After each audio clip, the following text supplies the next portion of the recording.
You know, in so many families, the whole relationship between a wife and her in-laws can be a real source of pressure and confusion. But what does Islam actually require? Today, we're going to peel back the layers of cultural tradition to get to the real religious answer. So this is the big question, right?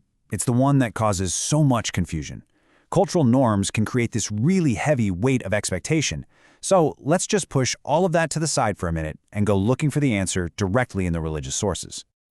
And believe me, getting this right is so important, because what a lot of people just assume is a religious duty is actually, more often than not, just a cultural habit passed down for generations. So let's see what the evidence really has to say. Okay, let's not beat around the bush. Let's just get right to it. From a purely Islamic legal standpoint, a wife has zero religious obligation to serve her in-laws. Now, I know that might sound shocking to some of you, so let's break down exactly where that ruling comes from. To do this right, we've got to start at the beginning. To answer any big question in Islam, you have to go back to the primary sources, the Quran and the authentic teachings of the Prophet Muhammad. So what do they actually say? Or maybe more importantly, what don't they say about a wife's role with her in-laws? Okay, and when you put them side by side like this, it's really striking. The Quran is crystal clear in telling a son to be good to his parents. That command is direct, it's explicit, but you can search the entire Quran, and you will not find a parallel command for a wife to serve her husband's parents. It's just not there. Her duty is to her husband, and that responsibility doesn't just automatically transfer to his entire family. And this lines up perfectly with a really well-known teaching from the Prophet, where he says a man is the shepherd of his household.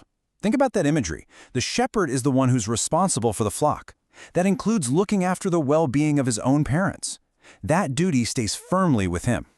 You know, one of the most powerful examples actually comes from the Prophet's own life. His daughter Fatima, who he loved so dearly, came to him completely worn out from her chores. And what did he do? He didn't turn to her and say, well, you also need to take care of your in-laws. And in Islamic law, that silence, it speaks volumes. If it were a duty, that was the perfect moment to say so. But he didn't. Okay, so the main texts don't mention this obligation.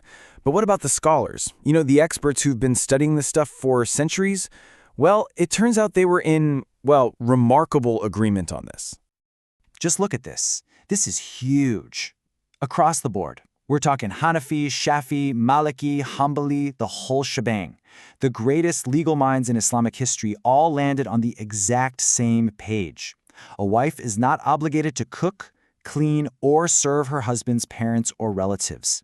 Anything she does offer is 100% voluntary. And the reason they all agree comes down to a really basic rule in Islamic law.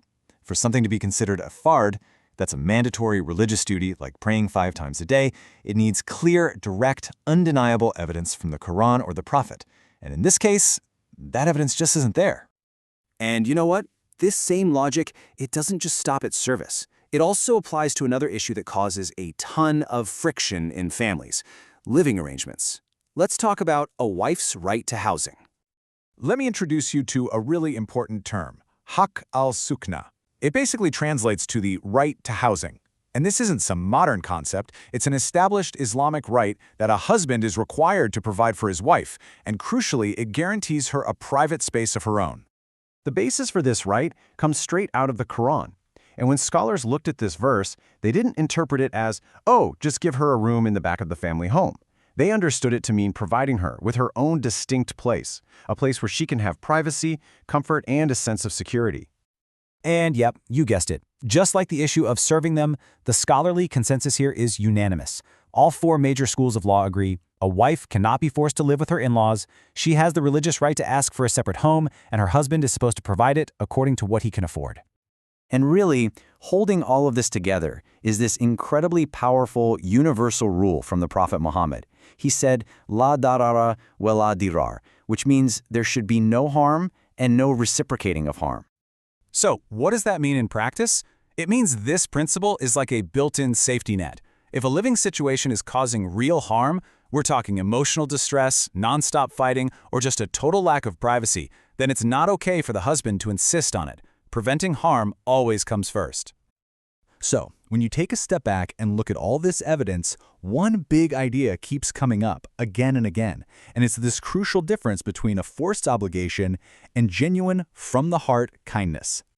All right, let's break it down. Super simple. On the not religiously required list, cooking for them, cleaning for them, providing personal care, or living with them.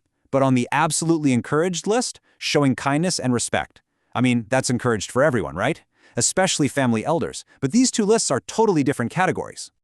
And this right here is probably the most empowering thing to understand.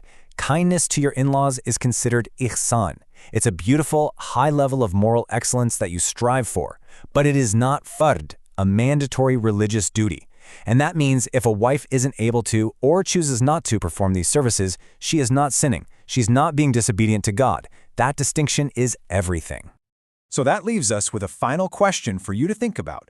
When we take away all the pressure of forced duty and instead build our family relationships on a foundation of voluntary kindness, real respect, and genuine appreciation, what kind of healthier, happier families could we create?